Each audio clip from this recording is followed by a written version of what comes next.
Hello, everybody. Now, this is the 7th video presentation in our series, The Mind of Christ. You remember 1 Corinthians 2 and verse 16. Now, you will recall we closed the video number 6, the last one, with the intention of commencing an examination of the Book of Deuteronomy, and, of course, to determine whether this was the book that was referred to when, first of all, the scroll of the law given to Moses that was found in King Josiah's day. And secondly, whenever Jesus and the others referred to Moses as the authority, it was in fact Deuteronomy that they had in mind. So let's commence by opening the book of Deuteronomy, and let's firstly note how the book is laid out. So we're going to actually go to Deuteronomy 31 and verses 9 through to 11. So Moses wrote down this law and gave it to the priests, the sons of Levi, who carried the ark of the covenant of the Lord, and to all the elders of Israel. Then Moses commanded them, at the end of every 7 years, at the appointed time, in the year of remission of debt, during the Festival of Tabernacles, when all of Israel's come before the Lord your God, at the place he will choose, you are to read this law in the hearing of all Israel. Now, like the noble-minded Bereans of Acts chapter 17 and verse 11, we're going to examine this book rather carefully. This law was to be read to all of Israel. And when? In the year of release or remission, which was when? Every 7 years. And during the annual festival of booths or tabernacles or ingatherings, in Hebrew, Sukkot, in the month of Tishri, that is September, October.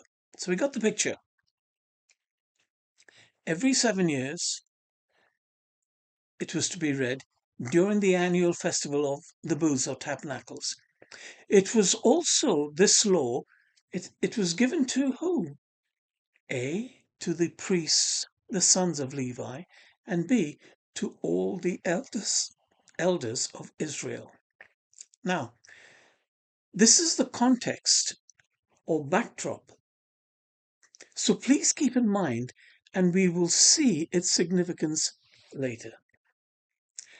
Okay, so now let us go to the start of the book as we have it today in our own Bibles. So we're going to go to Deuteronomy chapter 1 and the first 5 verses.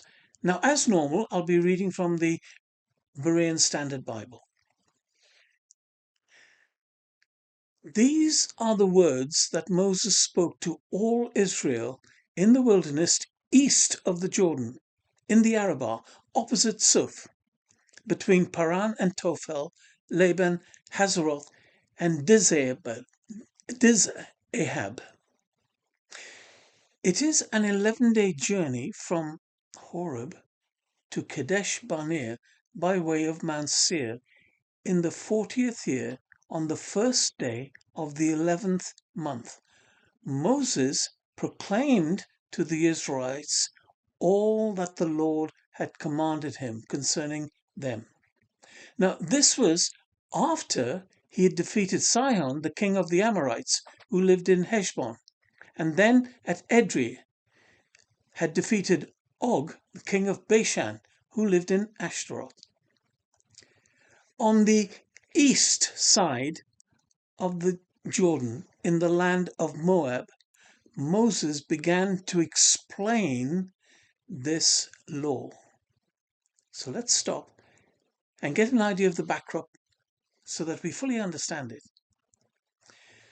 First, we can note that the opening narrative, those first 5 verses we've just read, is written in the third person, right? Where was the narrator writing from? Where Moses was? No. The narrator was somewhere else, writing about where Moses was when he spoke the words we're about to hear. So where was that? Well, Moses was on the east side of the Jordan River in the land of Moab, which was about an 11-day journey from Horeb, that's Sinai. It was in the 40th year of their travels. So we now fully understand where Moses was and when it was that Moses spoke.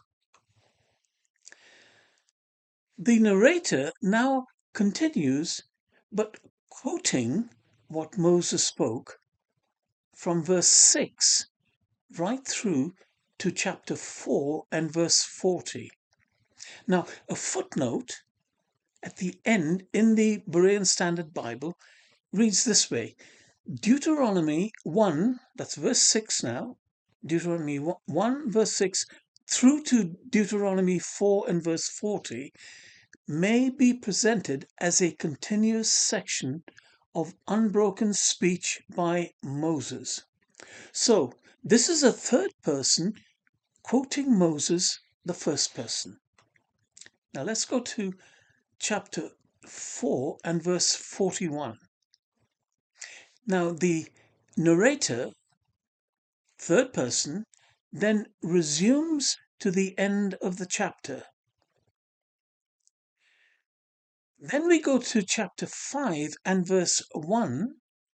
The narrator continues and again quotes Moses.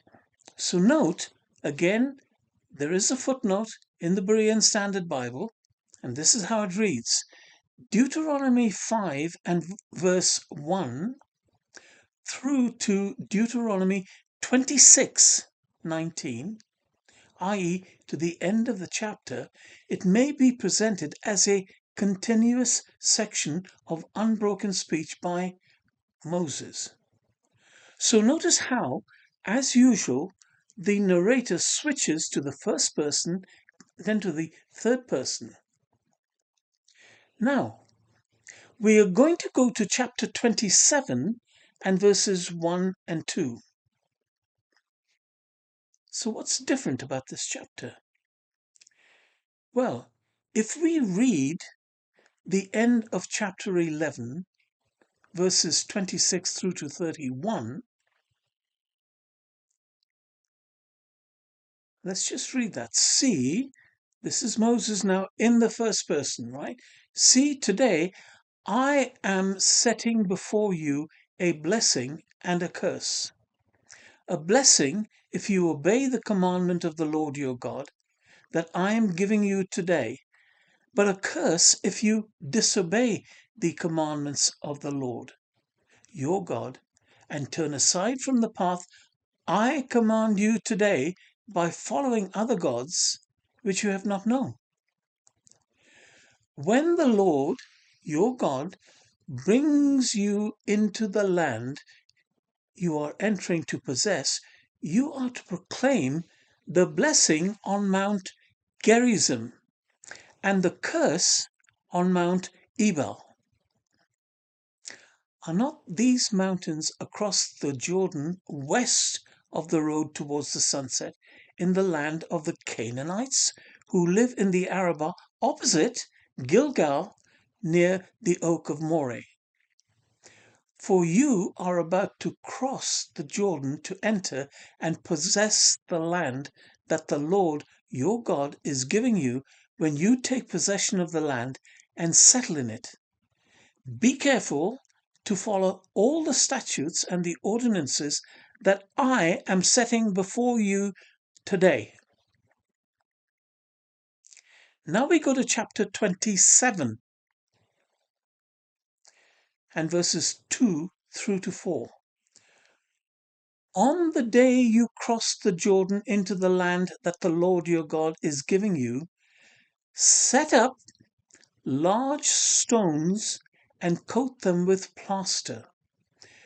Write on them all the words of this law when you have crossed over to enter the land that the Lord your God is giving you, a land flowing with milk and honey, just as the Lord, the God of your fathers, has promised you. And when you have crossed the Jordan, you are to set up these stones on Mount Ebal, as I am commanding you today, and you are to coat them with plaster. Now, from what I've read to you today, notice another break in continuity in verses 5, 6, and 7, which is concerning an altar construction. Moreover, you are to build there an altar to the Lord your God, an altar of stones. You must not use any iron tool on them. You shall build the altar of the Lord your God with uncut stones and offer upon it burnt offerings to the Lord your God. There you are to sacrifice your peace offerings, eating them and rejoicing in the presence of the Lord your God. The narration then returns to the stones. And you shall write distinctly upon these stones all the words of the law. Now, you may have to go through this a little bit more carefully and perhaps go through it one or two times to get what we're reading over here. Because did you notice any break in continuity between chapters 11, verses 26 to 31, and chapter 27, 2 to 4? Did you notice any break in continuity? The answer clearly seems to be no. Yet, we have 15 chapters. Chapters 12, 13, 14, 15, 16, 17, 18, 19, 20, 21, 22, 23, 24, 25, 26. 15 chapters in between these two passages of scripture which we have read. Think about it. 15 chapters. But yet, from chapters 11, 26 to 31, and 27, 2 to 4, if we read those, there seems to be no break. It's a continuous narration. But something seems to have been inserted. Now let's do a word search. Let's do a word search for two words. The two mountains mentioned, Gerizim and Ebal. Now we can go to our old friend JW app for Gerizim. Now, if we do a word search for that in those four, in the Hebrew Bible, we will find that apart from Joshua 8 and verse 33 and Judges 9 verse 7, right? We're looking at Deuteronomy now. We find that word in 11 verse 29, chapter 11 verse 29, and then again in 27 and verse 12. Okay. Let's do a word search for Ebal. Now, you really have got to think about this and look at what you're reading very carefully. We are, of course, Bible students, like the Bereans. We want to read things very, very carefully. So, for Ebal, Mount Ebal, we find Joshua 8:33 is mentioned. Then we have Deuteronomy 11:29. The next time in Deuteronomy is 27 verse 4. And then Deuteronomy 27 verse 13. Now we're going to nail this down a little bit further, so bear with me on this. We're going to then do a word search for sacrifice or sacrifices. Now, only once in chapter 27 verse 7, and remember, this is third person narrative. Sacrifice or sacrifices, just once, 27 verse 7. How about burnt offerings? We find that chapters 12, verse 6, 11, 13, 14, and 27. Again, all in the third person narrative. Are we getting the picture? Sacrifice and burnt offerings are only recorded by a third person, not by Moses, which is in the first person.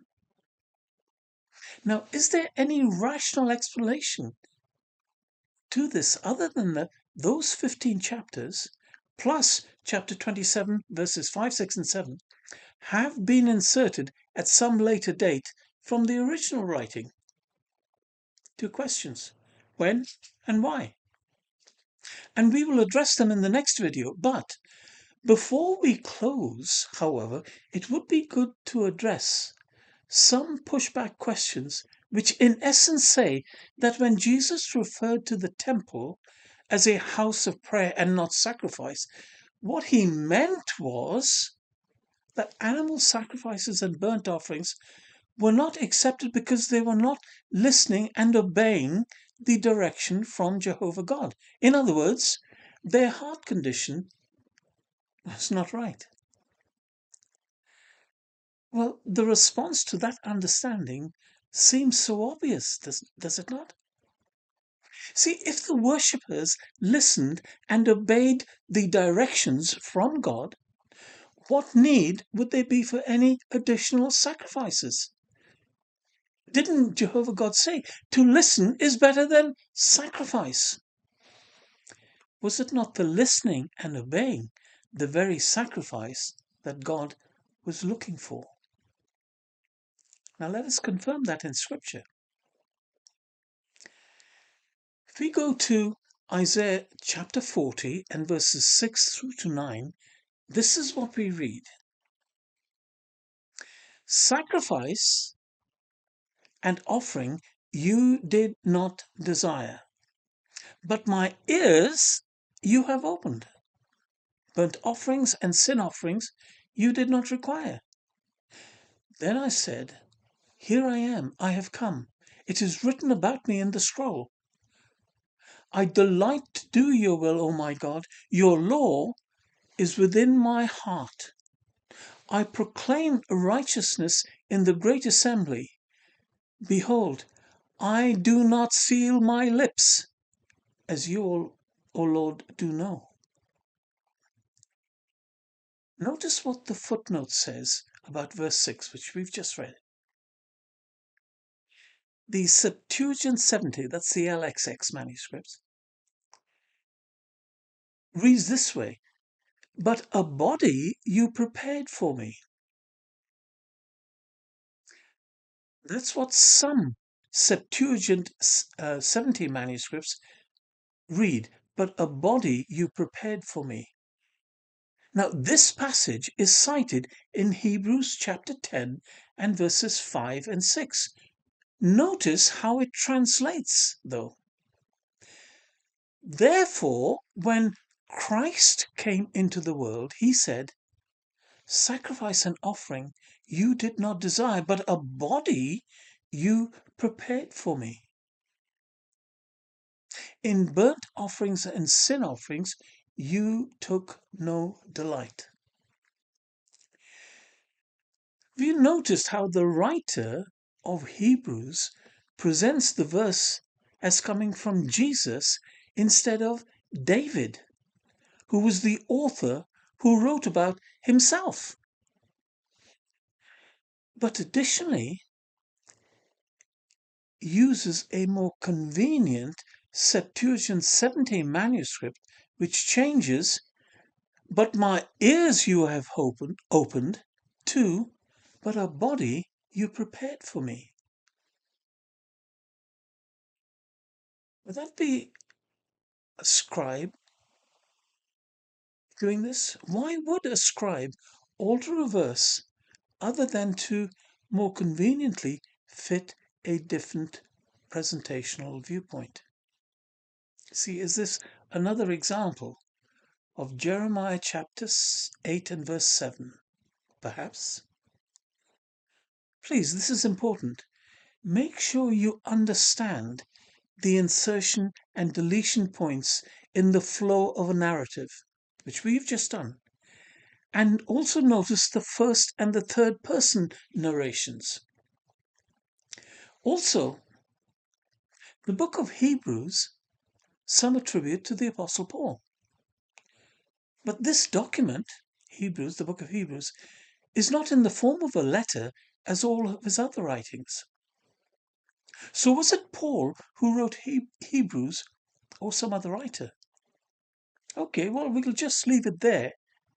But this will come up in future presentations, and we'll complete this series now in the next video. So thank you very much.